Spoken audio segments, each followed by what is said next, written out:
If you have some goals you want to achieve, try to think about what is the next step that gets me there. So for example, if I want to work on the front lever, maybe it would be good if you're strong enough in attempt, or if not, just a pre-exercise for it, instead of only doing pull-ups, for example. Yo Gorillas, welcome to the Athlete Insider podcast by GorilNation. My name is Phil, and today's guest is the 2-time Austrian champion, an extremely strong athlete in statics, but also in weighted calisthenics. I'm happy to welcome you, founder of Danube Calisthenics, Achim Görlitz from Austria. Hey, thanks for having me. Yeah, thanks for making this possible. And for the people who don't know you, let's directly kick off. Who are you? What do you do? Yeah, I'm Achim. I'm 24 years old, doing calisthenics since almost 8 years. So I started like when the sport became more popular in Austria. I was one of the first people who did it, like not who did it, but who went to like events and stuff like this. So me and some friends of mine tried to make the sport bigger in Austria. So I started, I think it's 4 years ago now, Danube Calisthenics. So I'm doing tutorials and also just workout videos online, providing material online and giving workshops. And yeah, before Corona, we also had events. So I have also been in the Austrian street workout head team. So we organized some stuff, events, meetings, whatever. And yeah, that's what I do with calisthenics. I'm an athlete myself since like also 8 years, like I said before. I've been to the World Championships similar times, like 2 times freestyle, 2 times power and strength. And yeah, so I'm trying to like manage being an athlete and organize at the same time, which is not always easy since I'm also studying to become a teacher. So I'm doing many different things in my life, but that's it mostly about my calisthenics stuff I do. Yeah, and when I have to describe you, you're like a really busy person. You're doing a lot of things at the same time. You're like really versatile is the word that pops into my mind, but like you're doing freestyle, you're extremely strong in statics, but you're also doing weighted calisthenics. You also competed there, which is really interesting because you combine so many things in one person. And it's like you're so well networked with a lot of athletes in the scene. You're like also helping with the FIBO every year since 2017. I'm looking forward to the interview. And yeah, thanks. That describes me a little bit. So I'm a person who likes to do everything at the same time, and sometimes it's too much. Yeah. Yeah, because your day also has only 24 hours. So that's I can totally relate. Let's kick off with the hard facts. People are always asking that. How tall are you? I am 173 centimeters tall. Okay, 73. And how heavy are you? I think I'm 70 kilograms, maybe 71 at the time. Okay. Yes. Of competition phase. And yeah, you already said 24 years old, right? Yes. Perfect. Then let's kick off with your story. How did you get in touch with the sport? For me, you're one of the faces, maybe not even maybe even the face of the Austrian calisthenics scene. And let's kick off. What is your story? How did you get in touch with the sport? I got in touch with the sport, I think it was 2014 when I went to the gym. So actually, I started working out at the gym when I was 15. Before that, I did some kind of calisthenics. I just wanted to get stronger. I was very skinny, and I did just some push-ups, crunches, and stuff at home. And then I got to the gym. I was allowed to go there when I was 15, trained 1 year at the gym. And in the gym, when I became 16, 2 guys, they were training in the gym, but they did calisthenics there. And they asked me if I wanted to join them. And through that, I started to try out some stuff. Like, I think the first things I tried was muscle up. I already had some good pull-ups, so I did some ugly muscle up then. And handstand against the wall and stuff like this. That's how I started. Even broke down with my first handstand against the wall. I can still remember it. I fell on my had. And yeah, so I like started from not completely from zero because I was at the gym before, but before I got to the gym, I didn't have any experience with strength sports except for this little home workout stuff I did at home. And yeah, then 2000, I think it was 2016 maybe or 2015, I started to work out in the park more. So this was one of the first calisthenics park we had in Vienna. And from there, I kind of got a little bit into the community. It wasn't very big, the community back then, but there was a first competition. It was the Austrian National Championships. No, sorry, it was even 2014 when I got into the park the first time. But 2014, there was the first Austrian Championship. And I just went there. I was not a pro, but I had some skills. And I even got second. The level wasn't very high. Wow. And so this was my beginning of getting into the sport as an athlete back then. So in 2014, there was already a calisthenics competition in Austria, like a national championship? Yes, it was the first one, yeah. Wow. It was even with Ed Checo from the Bar Stars. What? Nice, yeah. in Austria, like everybody who doesn't know Austria, it's a quite small country, like not completely small, but it always impresses me how like the country is like so far developed for calisthenics in terms in relation to its size, I think. Yeah, I think that we are good in organizing things, but we are not the best in being the strong-minded athletes because we think very organized, you know. Mm-hmm. So if you train in Austria, you hear a lot of people, isn't that dangerous and isn't that dangerous? Mm-hmm. So we are like maybe a country who is where it's more about thinking than training. So a lot of people organize stuff, but it's not like we are have the strongest athletes in the world. Okay. Yeah, but still, so your goals in the before the gym, what did you do? Like you didn't do any sport, not even like football or. I was a cardio guy. It's a bad guy. Wow. I was doing running when I was 13, 14. Also with 15 still, I was jogging and running. I also competed there a little bit, but not on a professional level. So I was more like the guy I trained maybe 1 or 2 times a month, and then I just got to do a cup and ran there. I was good at it. Maybe that's why I'm also still not bad at endurance, because it was just like I was born with it. And before that, I tried some other sports as a child, karate, tennis, whatever, but never professionally. Okay. And when you started with, you said like handstands, muscle ups, like, did you start with, I don't know, the goal of becoming good in statics or weighted, or was it just, what was the goal in the beginning? I think the goal was to do, if I'm honest, just to do impressive stuff. I was not thinking about categories like statics or dynamics or whatever. Still not good at dynamics, though. But I was like just trying to be better than I was before. And I think I like the thrill of doing something that seemed hard or impossible, like a muscle up, for example, because I wasn't able to do it. So it seemed very hard to me. And I like the idea of achieving it, I think. And since it was something I had a chance to be good in, I went into it. I think it was the combination of personal preference and also just having the thrill of doing something you haven't done before. And did you ever have like physique goals in the beginning that you thought, I want to gain, 3-4 kg, I want to double the size of my arms, I don't know. Yes, if I'm honest, I'm a little bit ashamed for it, but I started calisthenics only for physique goals. Wow. When I was 15, because the guys I mentioned before told me, oh, you will get bigger with calisthenics and whatever. And I already built like 10 kilos of muscles in the year of going to the fitness center. So I was disciplined there. And then I gained some more kilos, even with calisthenics. But then the goal I just didn't care about gaining more muscles or whatever anymore. So then I switched the goal to the skills, which was just the thing that was fun to me. So it was in the beginning, I actually started with thinking, oh, I can gain even more there. But then I haven't been interested in it.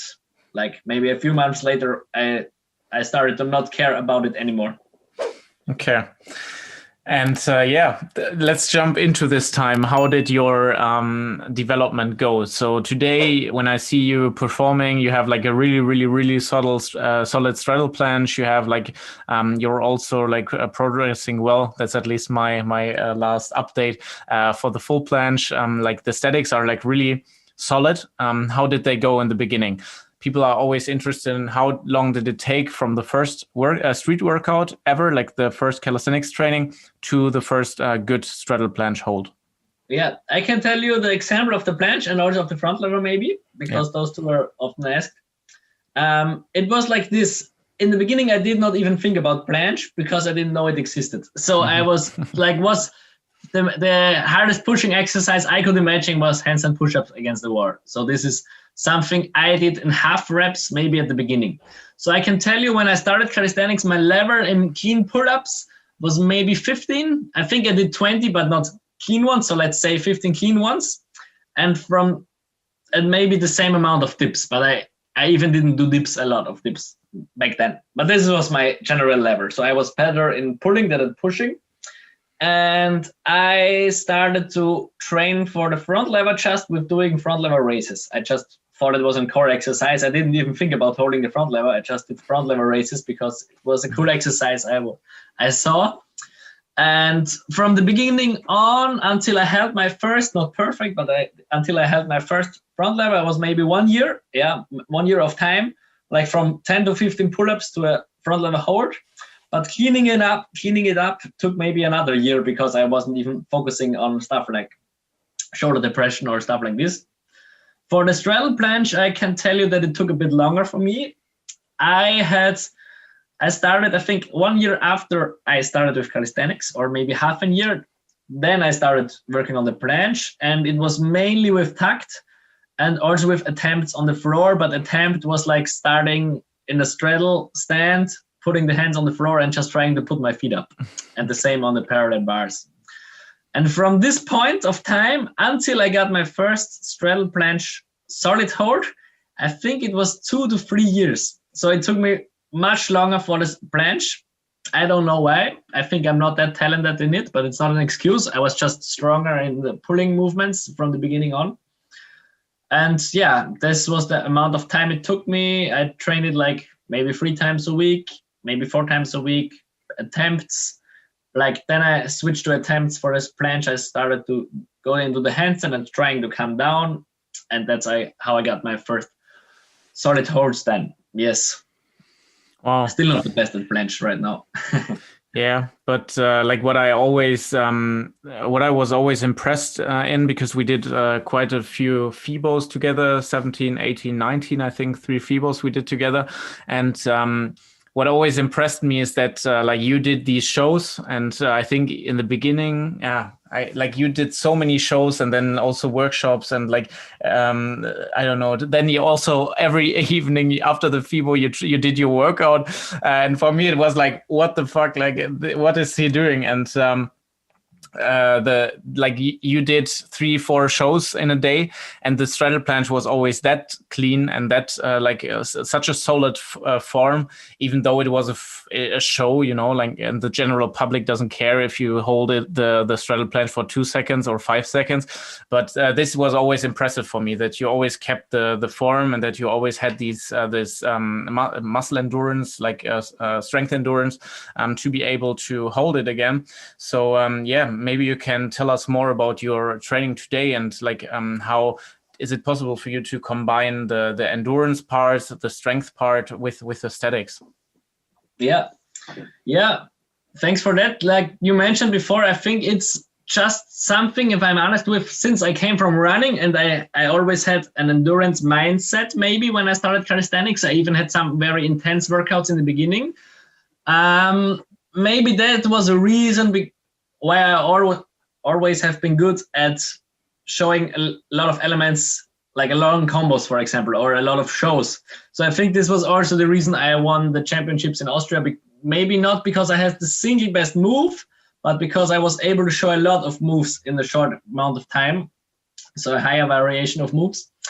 And this endurance, I actually can tell you, a method to get it or whatever, but I think it's because of the reason I always trained statics, but also basics, and I always also trained basics with the mindset of doing an endurance workout. So not every day, but I still do it sometimes like this. For example, I train planche and front lever, and when I have a short amount of time, I do it in an intensive workout.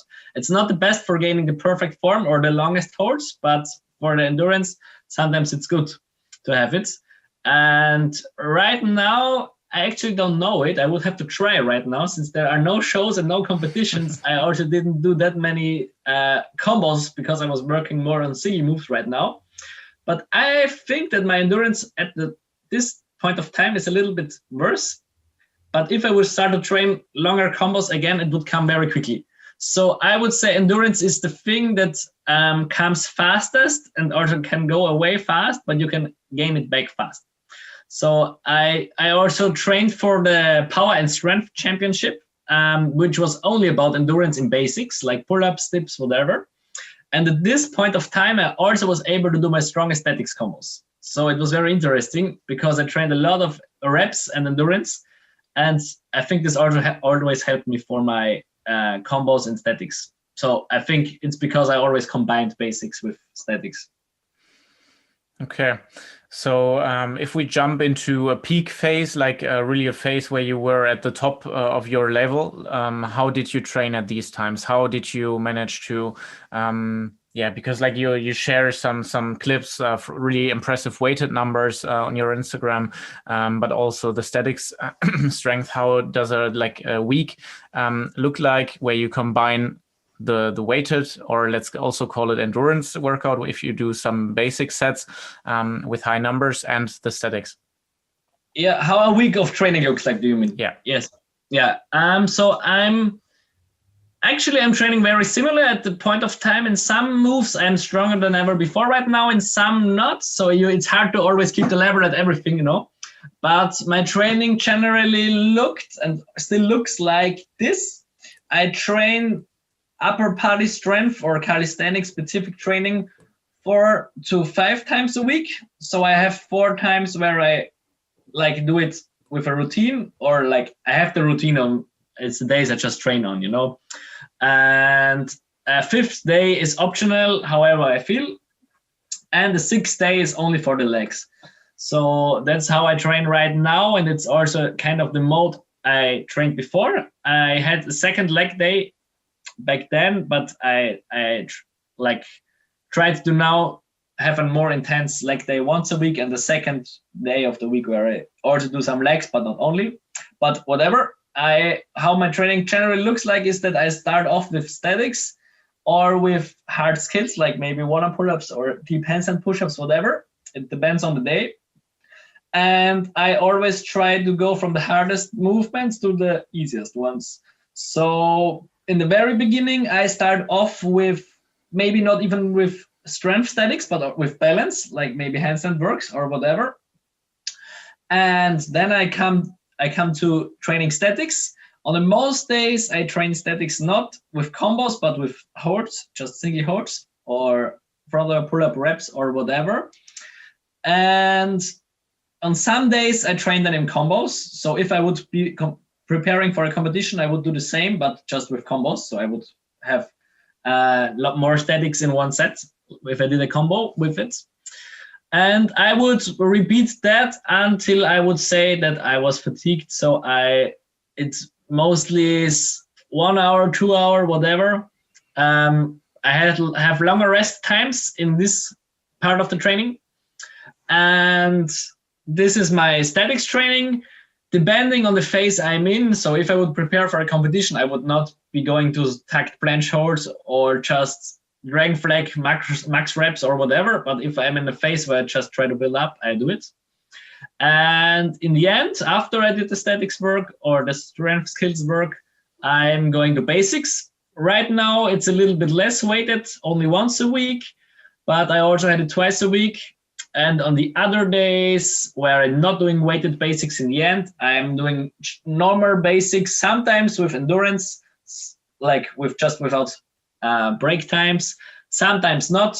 it's a little bit spontaneous actually. So I'm not having it planned all the time, everything, but I have a concept in my mind that I'm following. And the concept is that I do 4 times a week.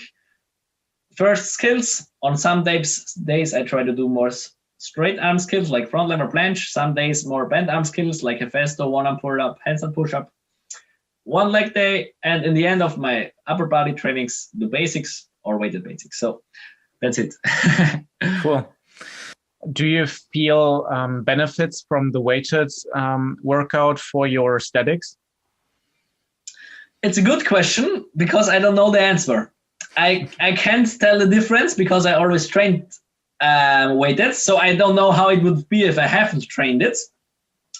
I feel like the general strength and also endurance, if I do reps with weighted, is good. So the strength I got from it is good.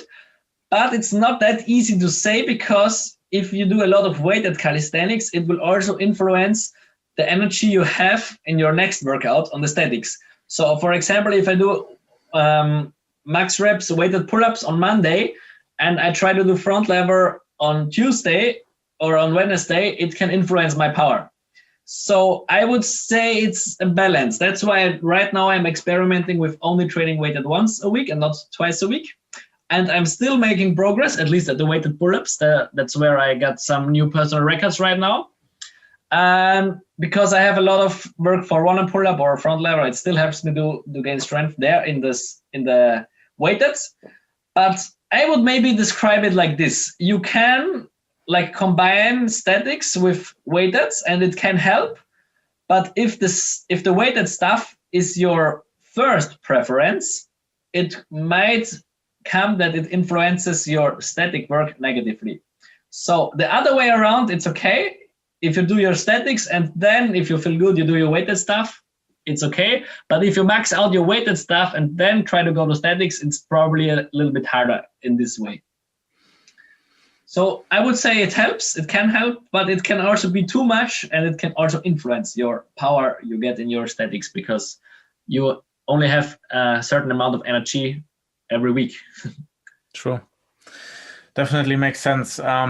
General advice, general opinion on basics. Would you recommend to do basics to everyone? May it be a statics athlete, may it be a freestyle like dynamics athlete? Yes, generally I would say yes. I would also say the further you get in calisthenics, the less basics you have to do, but it can still be beneficial to do it. So if you're a beginner or if you just started with calisthenics or if you maybe 1 or 2 years into it, I would recommend to put a lot of effort into basics. Like for a beginner, I would say probably 70 or 80% of their training time should go into basics. They can maybe try some skills, but the basics will be the most important part. So if someone is an intermediate, he can maybe work around 50% of the training time with basics. And if you're advanced, you can even go back to 30 or 20%. But it's always important to have exercises in your training, in my opinion, at least in some phases, not in every week, but in general, to have exercises in your training where you are able to do just more than 1 second hold or more than just 1 rep. But for example, if you're very advanced and you can do 10 front lever pull-ups, it's also a basic for you. So you will not have to choose another exercise, another pulling exercise where you get your reps in, because you'll get your reps in or your second hold times in with the skills. So it depends on the level. But I think there is also not a very strict border between skills and basics, because as pull-up can also be a skill for someone who is learning the first pull-up, just like a front lever is a skill for someone who learns the first front lever. So I would say it's important to have exercises in your training where you have longer hold times to get some volume in, not always, but at least in months where you try to go for volume work. Or if you don't have a periodization, just to generally have it in. But it doesn't always have to be basics.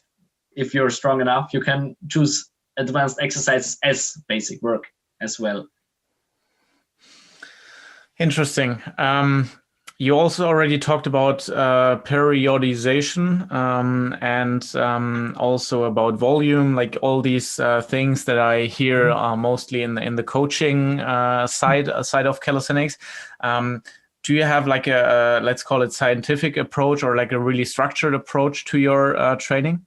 A little bit. A scientific approach can actually ruin your fun and even your quality of the workouts. If you're trying to figure everything out, what's the perfect way, whatever, there are so many factors we don't know about calisthenics. The first, it's a new sport. The second is everyone is different, very different in this sport, like the physical measurements of everybody and whatever. It's a lot of factors that you cannot scientifically approach or know, like really know for sure. So I try to have some things in my mind. For example, the periodization is a principle that is used in strength sports like powerlifting, but it's also something that comes to me automatically. So I try to combine whatever I feel like doing with the things I know in theory. And even before I got to know about periodization, or I heard something from it, I did it initially because I felt like maybe I trained 2 months of only very hard holds and exercises where I was like bad at or just attempts, whatever. It was a little bit too much for my tendons, maybe also for my nervous system. And my body automatically gave me the feeling of switching to exercises that are a little bit easier for me. But that's actually periodization, where you say I have maybe 1 month of training very hard exercises or 2 months, whatever. Then 1 or 2 months with training intermediate exercises or like the same exercises, but with longer hold times and harder progressions, easier progressions, sorry. And maybe then 1 month with even more volume. That's periodization, to try to just switch the intensity in different months or different phases of your training. So you can approach it scientifically or you can approach it however you like to feel it, but I would just recommend to listen to your body. For example, in some points of training, I feel like the tendons of my wrist, I don't have a very thick wrist, so sometimes I feel like the tendons of my wrist, it's a little bit too much for them. On those weeks or months, I will not pull a lot of Hephaestus. I will do more Hephaestus rows or whatever for still being strong there. And then at some point of time, I just feel like doing Hephaestus and then I go for it. And it's interesting. It's mostly automatically, like I would say, automatic periodization. Yeah. True. Like if you listen to your body, it automatically like gives you a direction and basically advice. But you also work together with Dennis, like if I have it correctly in mind, as a coach, or like can you explain more how an advanced athlete like you, why does it still make sense to have a coach and to have somebody who guides you? He's not coaching me at the moment, at least not officially. Like he officially coached me on a regular basis for half a year. It's some time ago. I decided to right now be not my own coach, but I'm not being into a strict coaching program with him, but I'm still in contact with him since he's also a personal friend of mine. So what he's very good at, or what I can say from the outside he's very good at, is teaching athletes with a like scientific approach, or also with an approach that is more about planning very strictly the workouts. And he's bringing a lot of athletes that are working with him on a very good level with that. My personal opinion about it is that there are some people who like to work this way and who also progress this way. But for example, if you're a fun guy who just wants to go to the park and do whatever he feels like doing, I'm not saying that you should do stuff with bad form or whatever, but a guy who just is more about, like, let's say, having a more emotional approach. Yeah. This might not be the best way for you, because it might get on your nerves that you will have to write down every set and every hold and whatever. I also don't like it, do it all the time. So I can say there are very, very good athletes with a very emotional approach on training. They just do whatever they feel like doing, and they get very good at it because their body tells them what to do and they listen to it. And then there are also some athletes who have a more scientific approach, I personally like to combine both, but if I would be allowed to only choose one, I would choose the emotional. Even though I'm a trainer and even though I like to think a lot about what's the best way to work out and to make my thoughts about it, it can somehow also put the fun away of it, because you try to make everything perfect. But for example, sometimes maybe you need to do everything perfect. You just need to put your headphones in and do what you like doing, and you will be even stronger than if you think about everything perfectly, because you automatically do what you should be doing. But yeah, this is my thoughts on this topic. It's like, I think there are different opinions in it, and it's not wrong or right. I think it's just a personal thing. Definitely. So the people that are coming for coaching to you, what kind of people are those? I would say the most of them like a mixture. I'm writing programs for them, so I like this approach of having a schedule and whatever. Especially if you are not an athlete who can afford to only work out and do nothing else, you will probably need some kind of rhythm. So you even work out and you just have a plan about what you would be doing. But I like to combine a scientific approach, or let's say a very let's say a strict approach or a planned approach on training. I like to combine it with let's say this emotional approach, where some people just feel like they want to do. So they feel like doing whatever they want to do. And people who come to me, I like to write programs for them, but in those programs, I also have some open space. So I maybe tell them, on this day, you can do this if you feel like doing it, but if you not feel like doing it, don't do it. So I like to combine both of it. And the people who come to me are, of course, people who like, let's say, a professional approach, because otherwise they would not have a coach. But they are not like people who want to, or most of them are not people who want to compete in the near future or whatever. Most of them just like to do it for fun. So I try to combine both approaches. Okay, so again, you combine everything Yes. It's part of your personality, I think. Yes. Some people hate me, not hate me for it, but I know that there might be some coaches out there who talk maybe behind my back or whatever. I don't know it because it's behind my back. But I think some people might think this guy is crazy. Why does he do this? But I think that if you're only into the scientific approach, you will also lose some of the realities in the practice. That's why I try to always think about it. So when I write a program, I use the scientific approach, but I still leave some space open for emotional things. Like if you feel like doing handstand on that day, just do it. So yeah. Yeah, I definitely know that from conversations with like competitive athletes who have like a really crazy schedule and who are like being in the gym at midnight and doing their workout because they have to do it, and they are not allowed to go home before they end the whole workout that's in their head, and that's how they where they need a lot of willpower to do this. And I think only a few people are able to do this over years and years and years. And like, for example, you're in Calisthenics since 2014. So like around about 8 years now, which is, or 7 years, which is,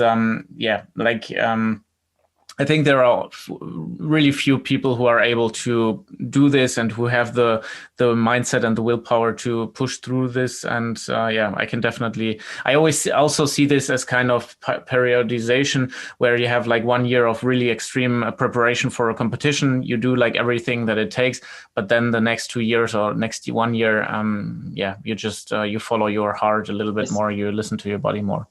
Yes, so that's what I'm trying to do, and that's what I'm also trying to do with my clients. Yes, that's a good summary. Leg workout. I'm always impressed when I see your Instagram clips where you do some heavy squats. When I see your shows, your static shows, I wouldn't expect that at all. So. How does it influence your static skills? Do you feel it when you do your planches, your front lever? Is it maybe even productive? Does it support the front lever with the lower back or whatever? What's the thought behind it? The thought behind it is I do it because I like to do it, but it's not good for my statics. So I can feel it's interesting. I don't know why. It's probably because of the lever and because of the angle, but the front lever pull-ups are the exercise where I feel the most, my leg work out the most. So when I got heavier because of training more legs, the front lever pull-up was the number one exercise that got harder for me. So right now I'm at 70 kilograms. When I was like 63 kilograms, I think I had my best front lever pull-ups. Better than right now, sadly, but that's it. And since I gained some of the kilos, I gained also on my legs and on my butt. It got harder and it makes it harder. It's really like this. You have to say it. It's like this. It's a reality. It makes your statics harder to train legs. Try to put maybe let's say 1.5 kilogram plate or a 2.5 kilogram plate on your knees while you do a front lever. You will feel that it's really harder and it's not much. If you train squats for a longer amount of time, it might be that you will even gain 5 kilograms on your legs. And if you try to do a front lever with 5 kilograms on your knees, or maybe even just on your thighs, you will feel that it makes a big difference. So you cannot lie about it. It makes statics harder. And I know that I'm also making it harder for myself because I'm training legs. I still like to do it, but I also give my skills a bigger, let's say a bigger worth, because I can if I can hold a front lever with doing 100 kilogram squats for reps, it's harder than being able to do a front lever without training legs at all. And that's why I know that, like, maybe from the outside it looks like I have worse statics or whatever, or it makes my statics harder, but for myself it still has a worth because I know that it's harder because I do it.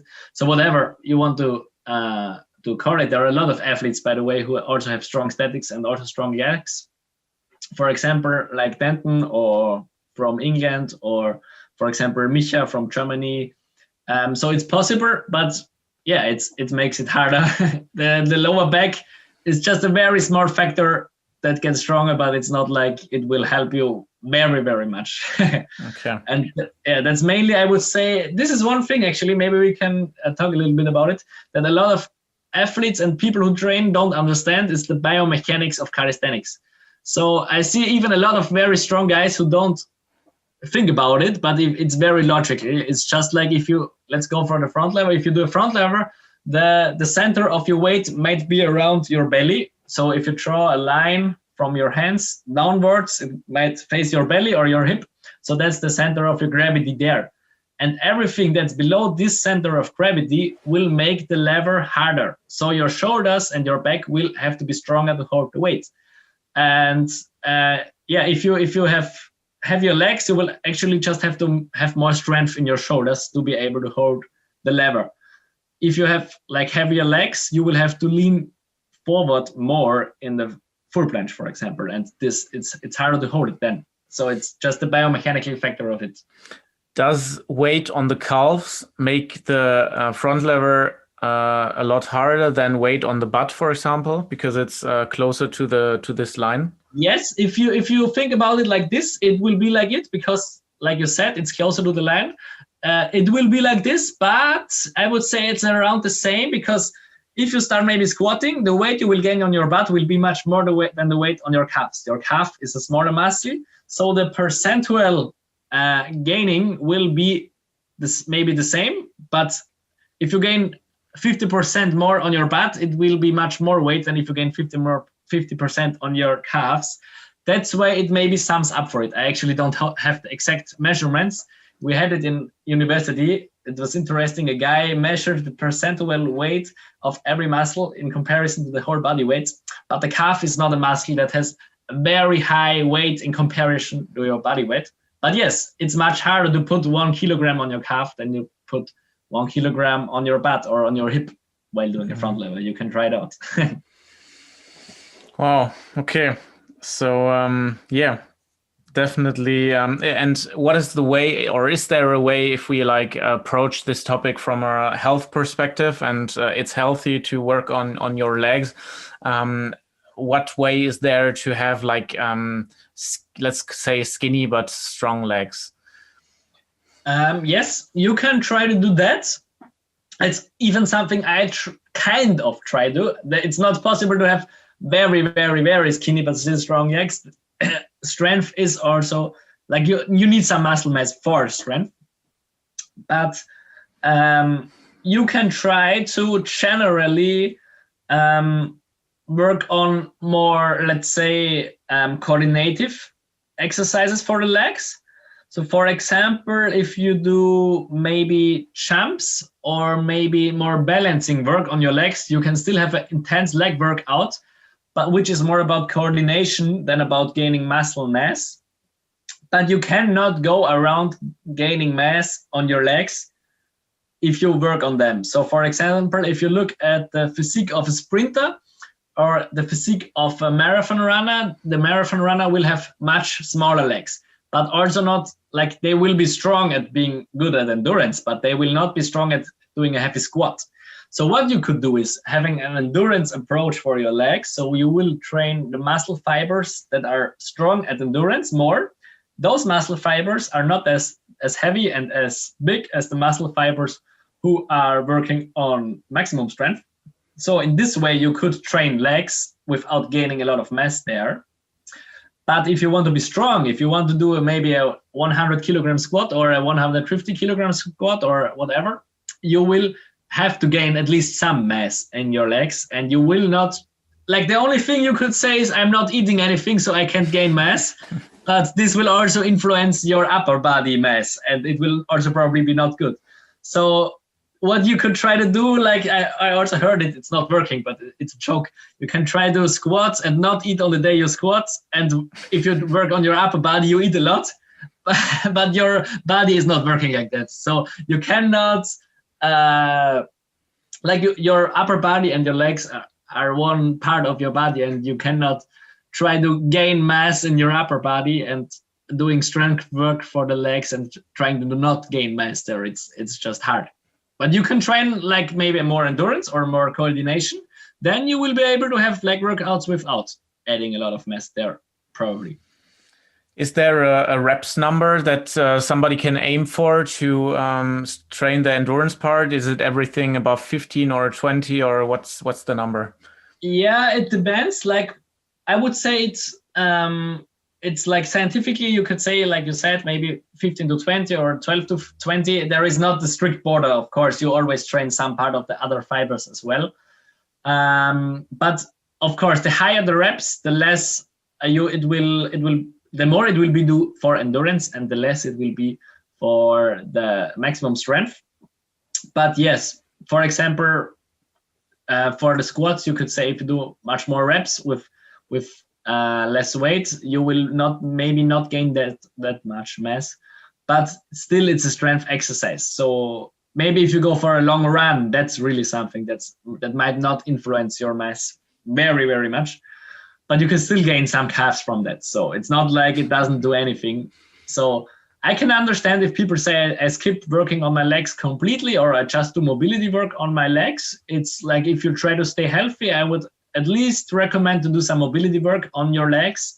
If you're not working physically and sitting all the day like most people are today, if they are not training, then I would recommend to still do some work for your lower body, just for having hip mobility and whatever. But you can skip the strength part, of course. For your health approach, it's good to have some basic strength, but you don't need to be able to squat 100 kilograms or 150 kilograms if you want to stay healthy. It's also okay to just have a little bit less intensity there. Cool. Thanks for the insights. That's really interesting, in my opinion. Like because you're not, it's not like a conversation with a statics athlete, let's say, who never squatted and who is like completely against squatting.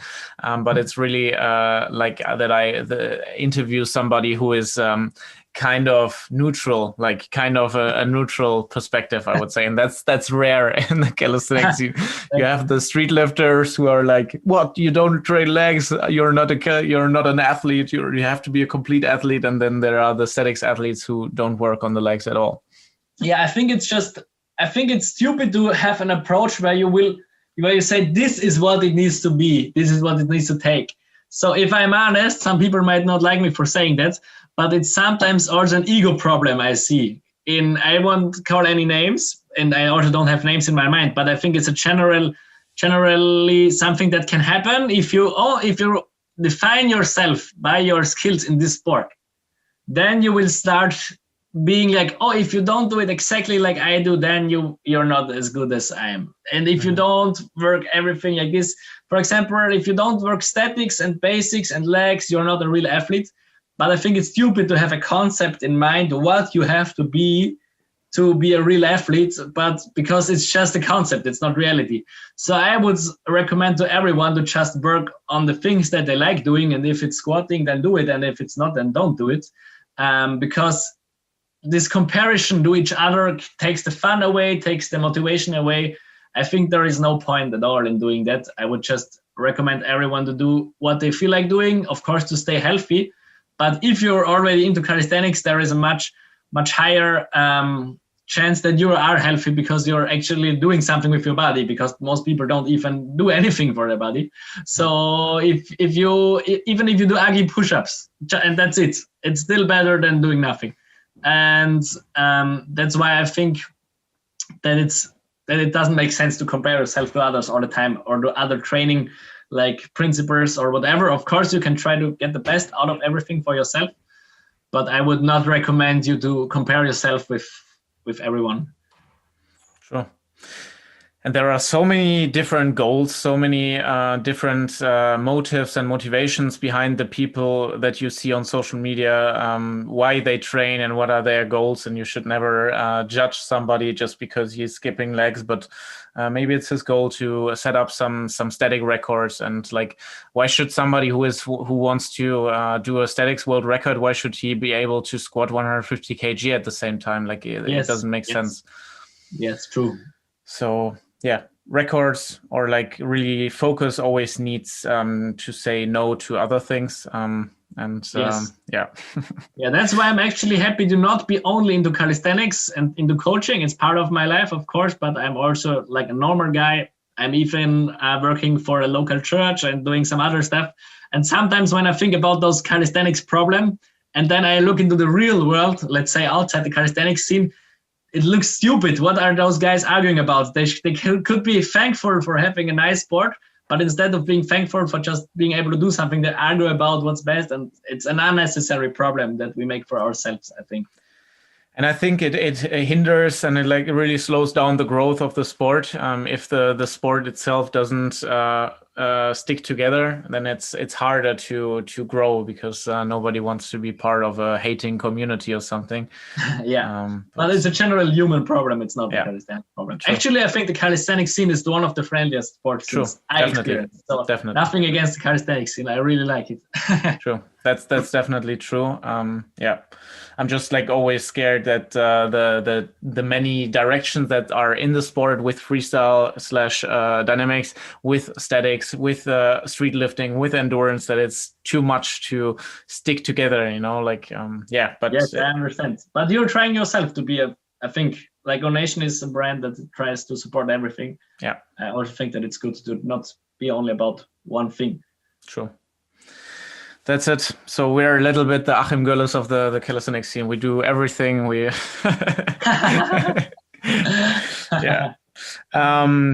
also received a lot of questions about your front lever. Like, what are the mistakes that you see people doing in their front lever training? What is your general advice for front lever training? Maybe the most useful, like people are always interested in something practical. So the most useful progression for you, or I don't know, just your experience and the mistakes that you see for front lever training.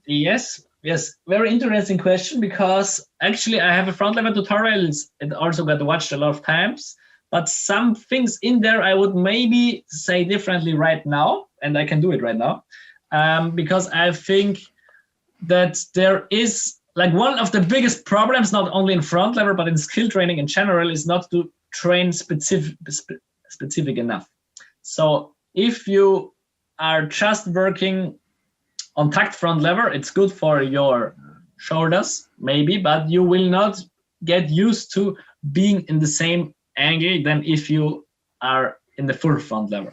So your let's say your hip and your hip flexors and your abs will not be contracted, or not, at least not very much during the tucked one, and in the full one it will be completely. So if you, for example, only work on tucked and never go to a progression where your hip is opened, you will not get this part of the movement.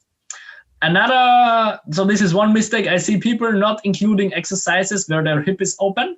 So for example, front lever raises or front lever negatives, full front lever negatives on the rings, or even half lay variations are movements where your hip is open. So I would recommend to try to, at least at a certain level, put some of those variations into your training. Another problem might be only working on the core and never working on the shoulders, because this is also like, it's a core part and it's a shoulders and back part in the front lever. And I think you will have to combine both of them. And one of the main mistakes is, of course, to only work on progressions with bad form. It won't strengthen the muscle groups you actually need. So just going for the hardest progression without being able to do it with any good form, it's also not the best thing to do it. But I think there is not like just one mistake people do. It's just a combination of everything. But try to keep in mind to be specific. And maybe one last example I can give you. Imagine a guy doing a tucked front lever and then straightening his legs and body going into a full front lever. Imagine a guy being able to do it, and you will look at him from the side. While he straightens his legs, the angle of his arms in comparison to his upper body will be a little bit smaller. So his shoulders will go backwards while his legs go forwards, because of the principle we talked about before of the center of gravity. So he will be in a different shoulder position. So you cannot also not only just go into training tucked front lever for 1 minute and expecting to be automatically able to do a very good front lever, because it's a different angle. So that's just an example I can give. It's why it's important to train specifically and to try to also progress. Yeah.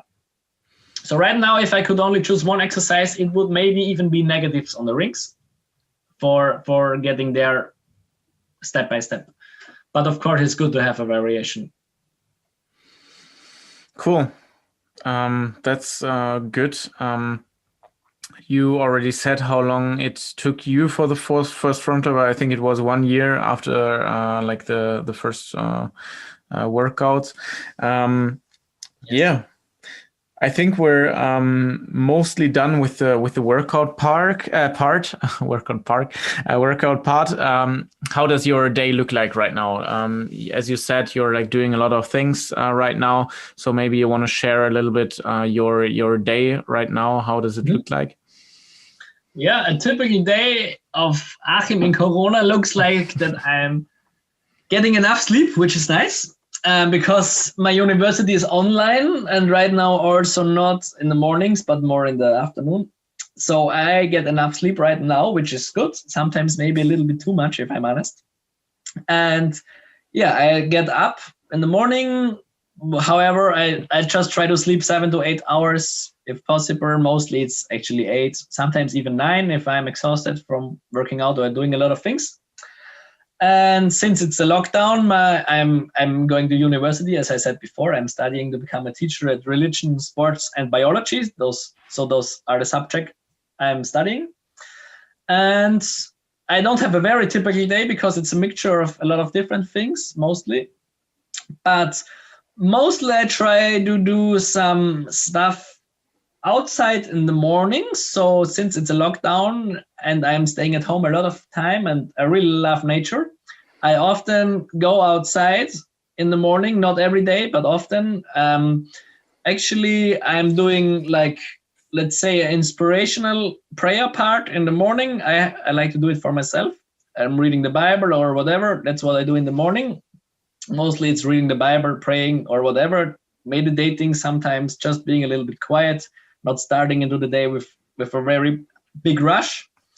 Yeah, they like to do it outside. And often I even combine it with organizatorically stuff that I can do from my phone, sometimes even with the laptop outside. Not always, but sometimes. So sometimes you could catch me sitting on the forests, organizing my emails, just because I like to be outside. Not every day, but sometimes.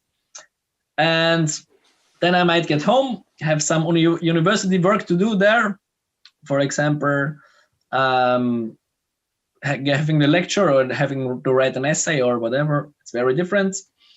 Then I might have 1 or 2 hours in between. It's not planned, where I have to do some organizing stuff. So since I'm not only working as a coach, as I said before, I'm also working like it's not very officially, but sometimes it's officially, sometimes not, planning events for the church. I'm leading a youth group there.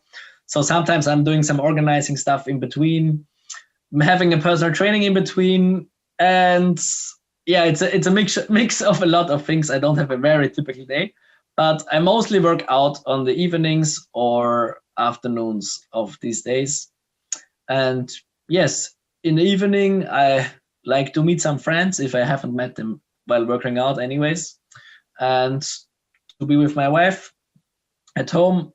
So yeah, it's I don't have a very typical day, if I'm honest. So but mostly my day is a mixture of at least 2 or 3 different things. So I'm not having, sometimes I try to block it. I try to just do one university day and then one day just for calisthenic stuff or whatever.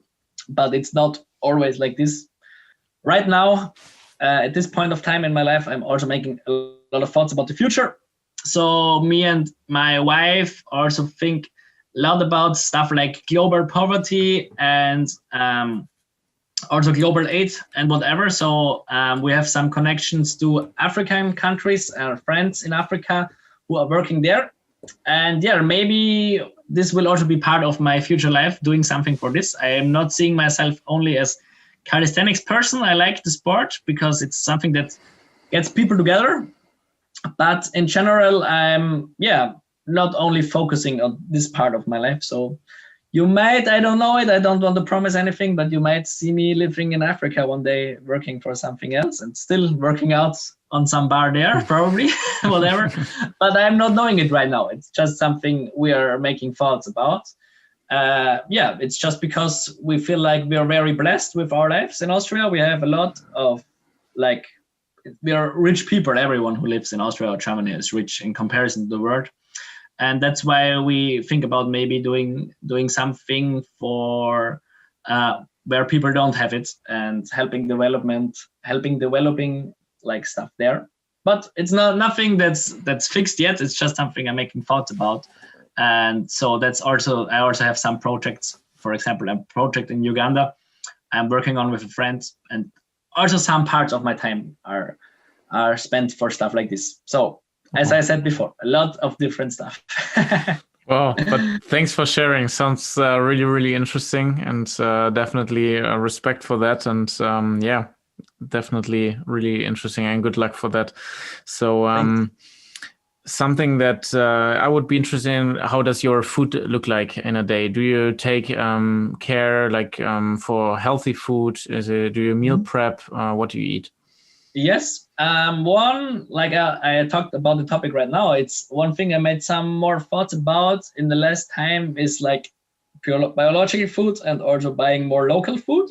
So I had a food approach of just buying whatever has the most protein or whatever is the best for gaining mass. This was my food approach some years ago.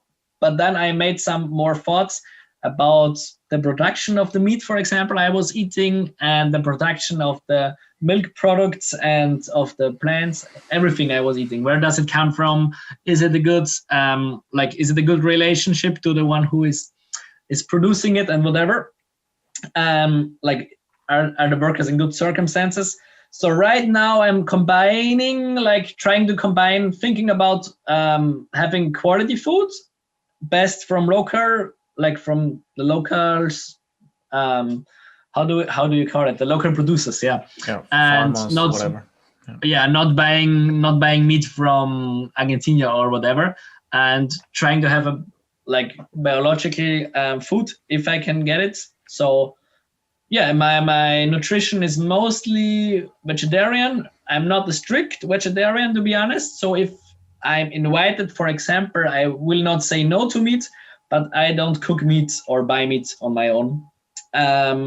Same goes with milk, but with that I'm not that strict. So I'm normally drinking biological milk. I'm just not trying to drink some trash kind of milk. And yogurt as well, it's produced from milk, so it's the same. So I'm not a vegan, but I'm making a lot of thoughts about, or try to make more thoughts about where my food comes from. I'm not a professional and I'm not perfect when I'm honest with it. So I still have some things I buy where I'm thinking, where does it come from, whatever.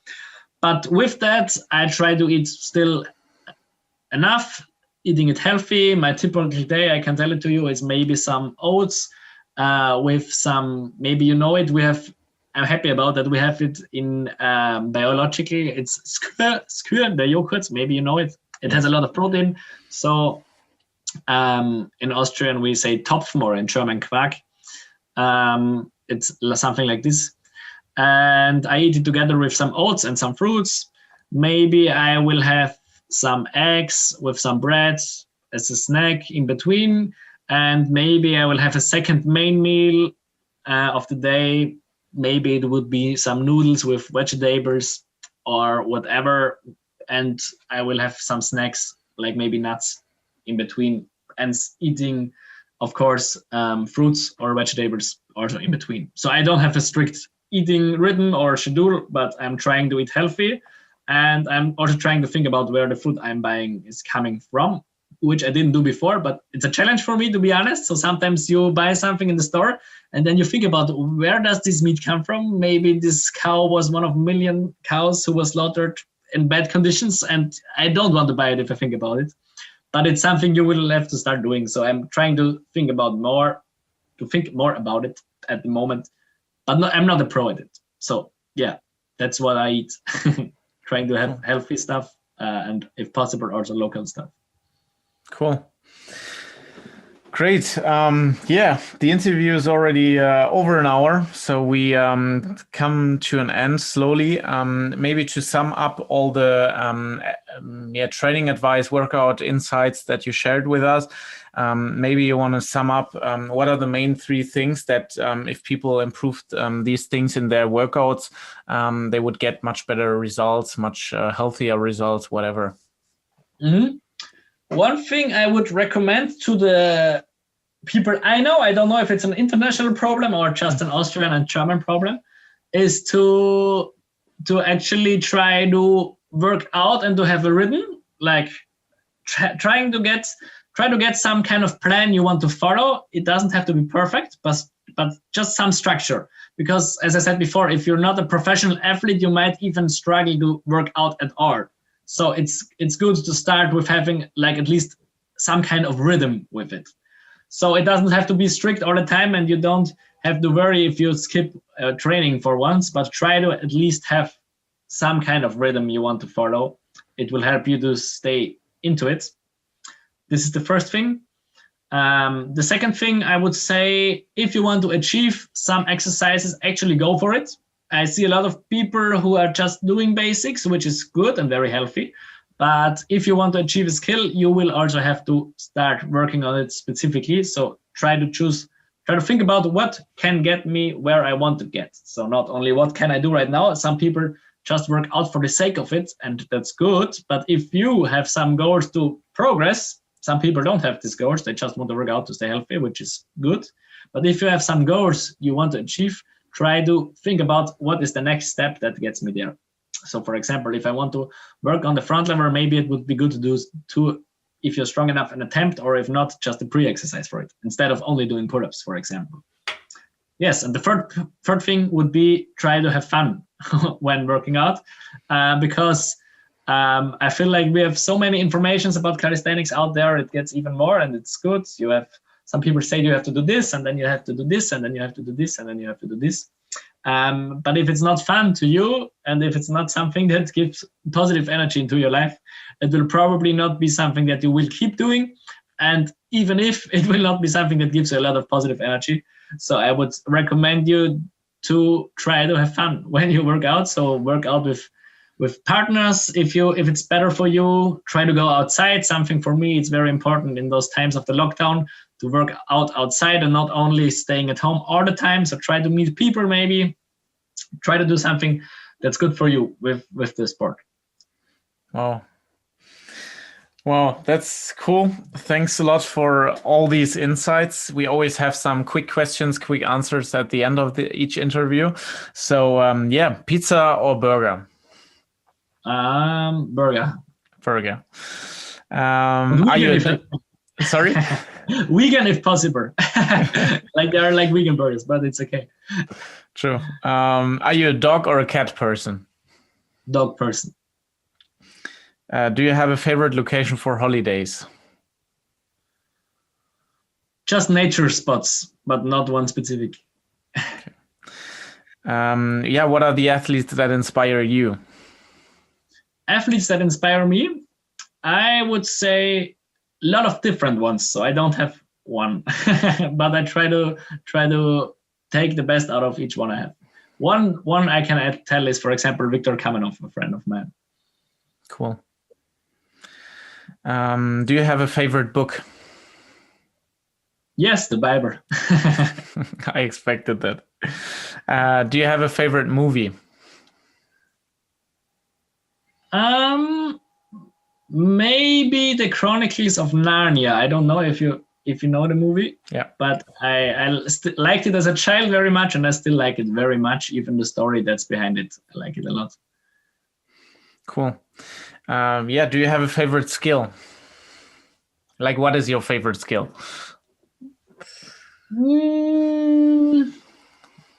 I would say maybe one finger front lever. I like it. The best calisthenics event you've ever been at.